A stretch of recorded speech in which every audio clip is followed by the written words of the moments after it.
Assalamualaikum warahmatullahi wabarakatuh. Selamat pagi anak-anakku kelas 8. Kita ketemu di suasana yang berbeda. Hari ini Bu Ratna mau menjelaskan tentang peran tokoh pada saat peristiwa Sumpah Pemuda tahun 1928.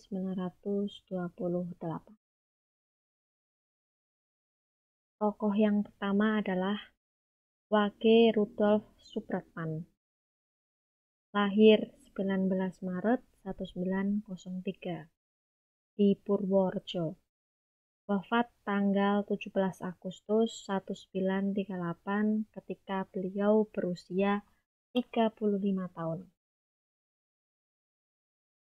Wage Rudolf Supratman atau kita kenal dengan WRS merupakan sosok penting dalam peristiwa Sumpah Pemuda pada tanggal 28 Oktober 1928. Saat penutupan Kongres Pemuda II, Supratman memperdengarkan lagu ciptaannya berjudul Indonesia melalui biola.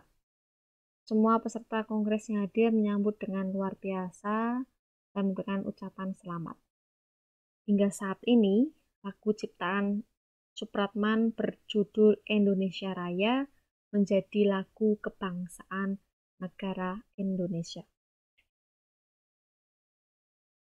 Tokoh yang kedua adalah Chairil Anwar, penyair angkatan 45 yang terkenal dengan puisinya yang berjudul Aku.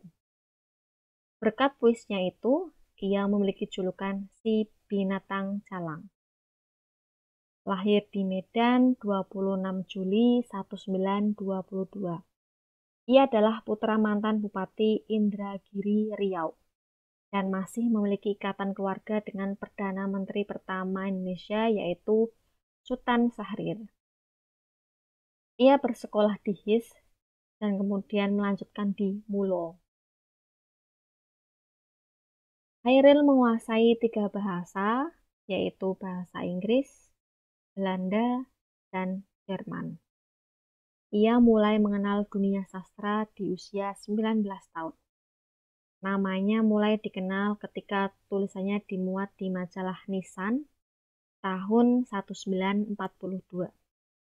Sebagai seorang penyair, kondisi sosial dan perjuangan bangsa Indonesia mengilhami pembuatan puisinya.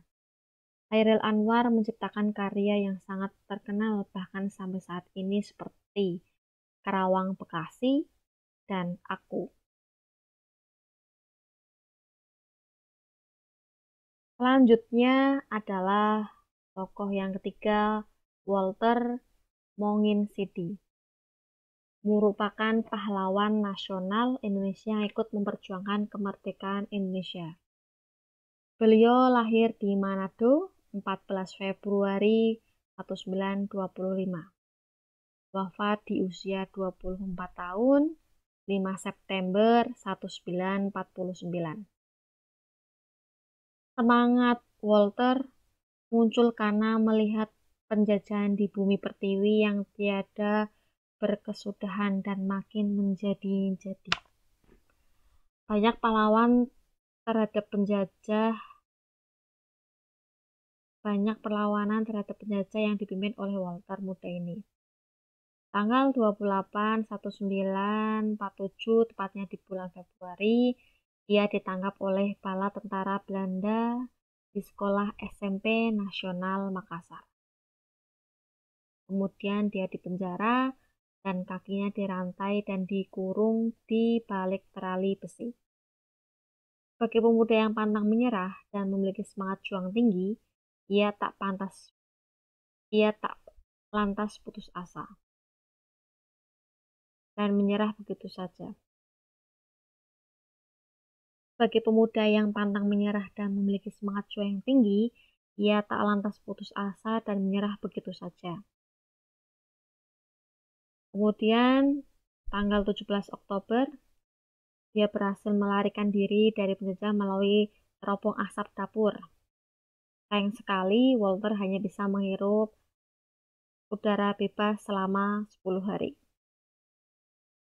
Walter ditangkap dan divonis hukuman mati pada tanggal 26 Maret 1949. Walter menuliskan banyak rangkaian kata penuh makna yang menunjukkan kesetiaannya terhadap Ibu Pertiwi. Contohnya adalah raga boleh mati, tapi perjuangan jalan terus. Jangan takut melihat masa yang akan datang. Saya telah turut membersihkan jalan bagi kalian meskipun belum semua tenagaku kukerahkan. Memang betul bahwa ditembak bagi saya berarti kemenangan batin dan hukuman apapun tidak membelenggu jiwa. Senin 5 September 1949, Walter akhirnya wafat karena dieksekusi hukuman mati. Tokoh yang keempat adalah I Gusti Ngurah Rai, lahir di Badung 30 Januari 1917. Merupakan anak dari seorang camat petang, I Gusti Ngurah Palung. Tertarik di dunia militer sejak dia kecil. Setelah dewasa, dia melanjutkan ke sekolah kader militer. Dan setelah Indonesia Merdeka 1945, I Gusti Ngurah Rai diangkat menjadi Komandan Tentara Keamanan Rakyat atau disebut dengan TKR. TKR bermarkas di Yogyakarta.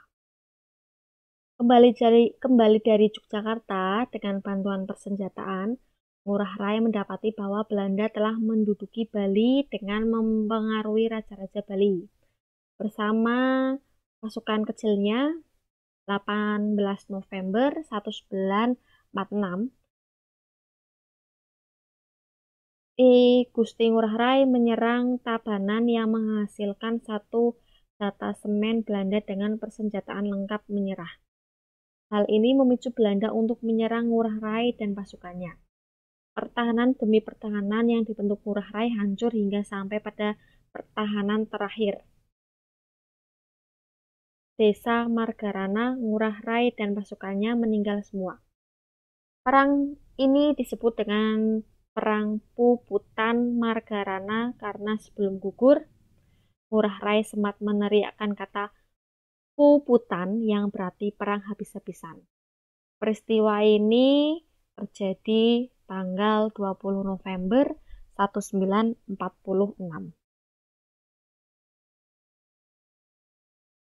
Ngurah Rai mendapat gelar Bintang Mahaputra dan kenaikan pangkat menjadi Brigjen TNI.